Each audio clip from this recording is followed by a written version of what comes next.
Student हम पढ़ रहे थे इसमें जो डोमेस्टिक वायलेंस एक्ट बना था, anti domestic violence act Bharat में, घरेलू हिंसा के विरुद्ध कानून 2005 में, हम उसकी प्रोसेस पढ़ रहे थे कि ये कैसे संसद में लाया गया, किस तरह से डिमांड हुई और उसके बाद क्या क्या प्रोसेस हुई इस बिल में। तो एक साजिया है और एक उसकी महिला साथी और है जो किसी नॉन एनजीओ से जुड़ी हुई है। एनजीओ एक ऐसे संस्थाएं होती हैं जो समाज के भिन्न भिन्न जो लोग हैं, जो मतलब डिप्रेस्ड हैं, ऐसे लोग जिनके विरुद्ध, जिनके लिए कोई लड़ने वाला नहीं है या वो खुद नहीं लड़ सकते अपने अधिकारों के लिए, उनके लिए आवाज़ उठाते हैं। तो ये लेडीज़ के सामने मतलब इन्होंने एक ऐसी संस्था खोली थी जो औरतों की समस्याओं से रिलेटेड थी, उनको सजेशन देती थी। तो ऐसी हज़ारों औरतें इनके पास आती थी जो अपने ही घर में डोमेस्टिक वायलेंस की शिकार थी। तो इन्होंने प्रोटेस्ट किए, धरने दिए, सरकार के सामने मांग रखी, डिमांड रखी, और ये आंदोलन 90 में शुरू हुआ था, 1990 में। अब सरकार को लगा कि नहीं जी, इनकी बात सुननी ही पड़ेगी और कोई ऐसा कानून बनाना ही पड़ेगा जो घरेलू हिंसा को रोक सके। तो अंत में फाइनली सरकार ने 2002 में, अटल बिहारी वाजपेयी की सरकार थी, और इस सरकार ने नो डाउट बहुत अच्छे अच्छे कानून बनाने की भारत में शुरुआत की थी। तो पार्लियामेंट में ये बिल रखा, लेकिन यहाँ जो डिस्कशन चल रही है वो ये कहते हैं कि नहीं, जो ये लोग हैं जो इस बिल को बनवाने में सबसे अगवा थी, जिन्होंने लड़ाई लड़ी इस बिल को लोकसभा में या राज्यसभा में लाने की, पार्लियामेंट में लाने की, अब वो इससे संतुष्ट नहीं हैं। तो ये क्या कहते हैं, finally the bill was introduce in parliament 2002। 2000 में ये बिल आया। लगभग 12 साल के बाद सरकार जागी और इनके लंबे प्रयासों से, 12 साल के लंबे प्रयासों से के बाद सरकार ने आखिर इनकी बात मानी और ऐसे कानून लाने पर तैयार हो गया। अभी तक कानून आया नहीं है, सिर्फ वो पार्लियामेंट में रखा गया। डिफरेंट जो इससे पहले पता क्या होता है, एक बिल जब संसद में आता है तो एक उसकी कॉपी जो है लोकसभा और राज्यसभा की साइट पे आ जाती है, उसका बिल का पता चल जाता है कि इस बिल में ये क्या लाएंगे और ये किस तरह का कानून बनेगा। बिल कच्चे, देखो जब तक बिल पास नहीं होता, सरकार जिसे पेश करती है संसद में, ये लिखी हुई बातें हैं, लिखा हुआ बिल है कि भाई ये जो ये कानून बनाएंगे हम, एंटी डोमेस्टिक वायलेंस एक्ट, उसमें ये बातें होंगी, ये सारी चीज़ें। अगर इस पे लोकसभा और राज्यसभा या पार्लियामेंट आपकी सहमति दे देती है, मतलब कि एक निश्चित संख्या के लोग यस कर देते हैं, तो ये बाद में लॉ बन जाता है, कानून बन जाता है। जब तक कोई बिल कानून नहीं बनता उसे हम लॉ नहीं कह सकते, वो बिल के रूप में ही रखा जाता है, उसकी कोई कानूनी मान्यता नहीं होती। सही बात, वो सिर्फ लिखित में होता है, उसे लागू नहीं किया जा सकता। तो जो वोमेन थी इससे जुड़ी हुई थी, उन्होंने मीटिंग की। The women movement want a new law on domestic violence. The government should introduce in it parliament soon. तो ये यहाँ डिस्कस हो रही है कि वोमेन्स का जो आंदोलन था वो एक ऐसा कानून चाहते थे डोमेस्टिक वायलेंस पर, और सरकार उसको जल्दी ही संसद में पेश कर रही है। मतलब संसद में सरकार ये बिल लाने वाली है। पता चल जाता है कि संसद में, क्योंकि गवर्नमेंट अनाउंस कर देती है कि आने वाले समय में हम ये कानून आपके लिए बनाने जा रहे हैं। तो ये इनको तो आप अच्छी तरह से जानते हो। ऊपर डिस्कशन में ये औरतें, जो लोगों औरतों की समस्याएं थी उसको सुन रहे थे। तो ये कहते हैं this bill has known of what we have been suggestion. भाई ये बिल तो वो नहीं है जो हमने सरकार को सजेस्ट किया था। सरकार ने तो ऐसे कोई प्रावधान किए ही नहीं जो इस तरह से हम डोमेस्टिक वायलेंस की परिभाषित करना चाह रहे थे। डोमेस्टिक वायलेंस को ये बताना चाह रहे थे कि ये मेंटली, फिजिकली, इकोनॉमिकली, इस तरह के सारे जो अब्यूजेस हैं, सारे तरह के अत्याचार वायलेंस में लाने चाहिए, वो आए नहीं। We must oppose the bill in it present form. हम तो इसका विरोध करते हैं। अगर ये कानून आ भी गया तो इससे महिलाओं को विशेष कोई फायदा होने वाला नहीं है। ठीक है ना।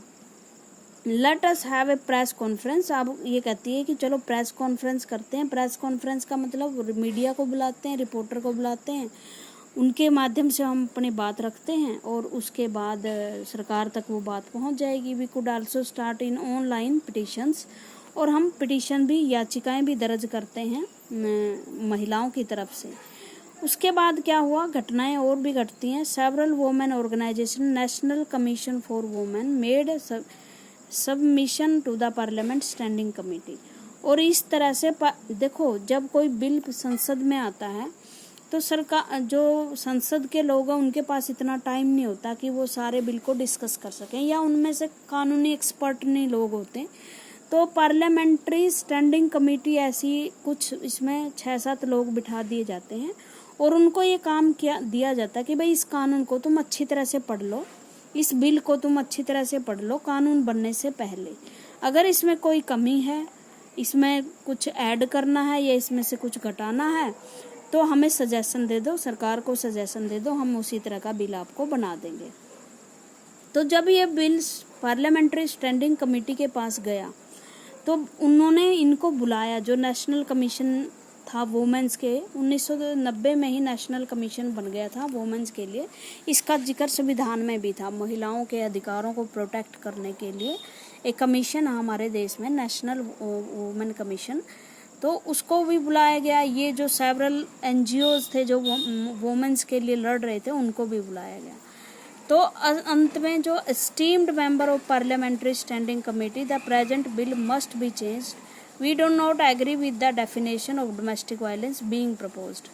अब स्टैंडिंग कमेटी के सामने ये औरतें गई, जो 6-7 लोग एक्सपर्ट में बिठाए गए थे कि उनको जिम्मेदारी दी गई थी कि इस बिल को देखना।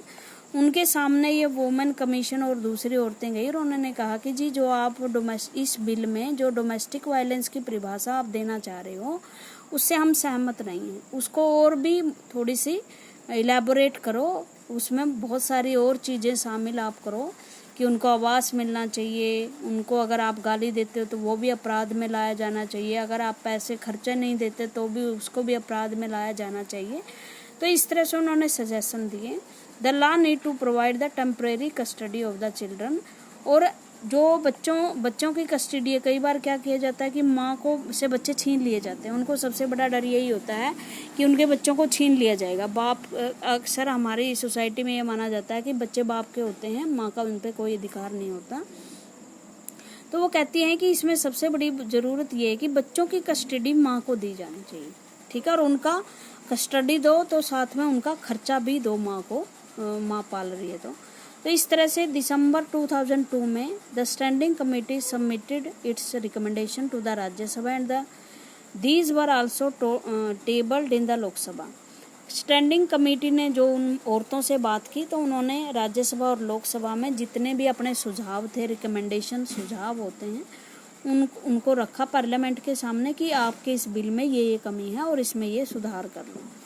This committee's report accepted most of the demand. अब जो बिल था उसमें कमियां थी, स्टैंडिंग कमेटी ने औरतों से बात की, तो जो भी रिकमेंडेशन की कमेटी ने कि इस बिल में ये सुधार किए जाए, सारी की सारी चीज़ें मोस्टली मान ही ली वुमेन ग्रुप्स की।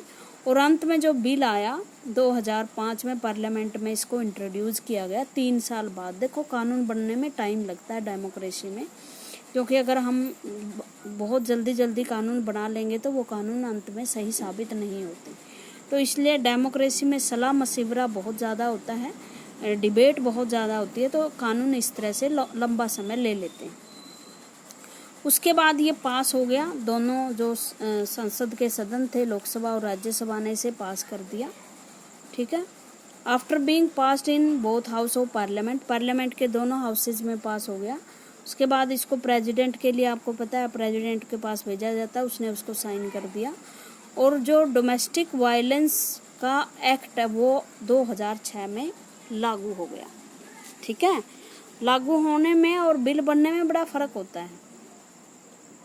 देखो क्या फ़र्क होता है, ये थोड़ी सी मैं बता दूं। मान लो किसी व्यक्ति ने अपनी पत्नी को 2005 में किसी बात पे टॉर्चर किया था, 2006 में ये कानून आया, तो उस पत्नी को इस कानून के तहत कोई रिलीफ नहीं मिलेगा, उस पति को इस कानून के तहत सज़ा नहीं मिलेगी, क्योंकि 2005 में तो ये कानून ही नहीं था। ये फ़र्क हो जाता है लागू होने का, ठीक है।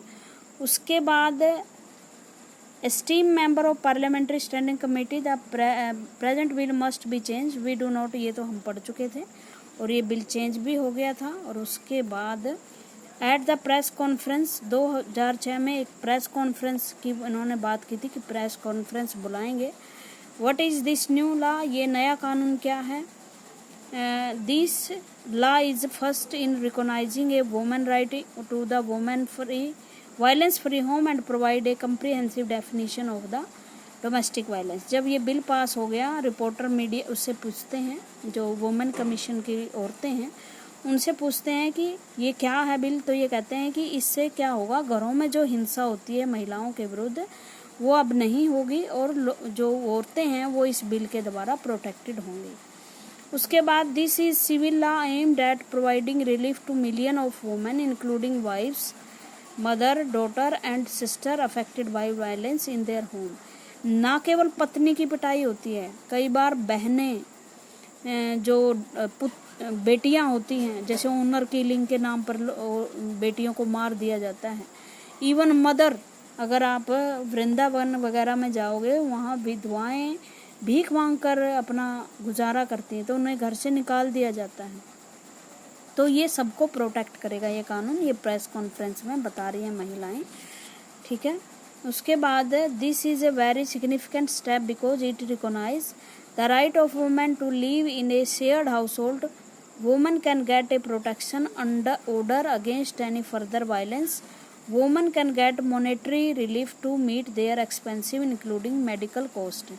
इस कानून से क्या होगा, अब तो एक तो वो घर से उसको निकाल नहीं सकते, वो घर में रहेगी, और दूसरी बात, अगर घर में रहते हुए उसको मारा पिटा जाता है तो उसको उससे प्रोटेक्शन मिलेगी, और दूसरी बात उसे पैसे भी मिलेंगे इंक्लूडिंग मेडिकल, अगर वो बीमार हो जाती है तो भी उसको पैसे मिलेंगे, ठीक है। उसके बाद now being another long journey, अब हमें अगला काम करना है। Yes, now the government has to ensure that this law is implemented and enforced. कानून तो पास हो गया, अब ज़रूरी है कि इसको लागू भी किया जाए और हम सरकार पर इसको, हाँ, हमारे देश में ये बात बहुत बुरी है कि कानून बन जाते हैं और कई बार लागू नहीं होते। जैसे लोकपाल बिल 2011 में बना, 11 में बना था, लेकिन अब तक वो लागू ही नहीं हुआ, पूरी तरह से लागू नहीं हुआ। 1-2 फॉर्मेलिटी वो सरकार ने पूरी की है। Why is this an law important law, ये कानून इतना इम्पोर्टेंट क्यों है, ये उत्तर दिया जा चुका है ऊपर, ठीक है।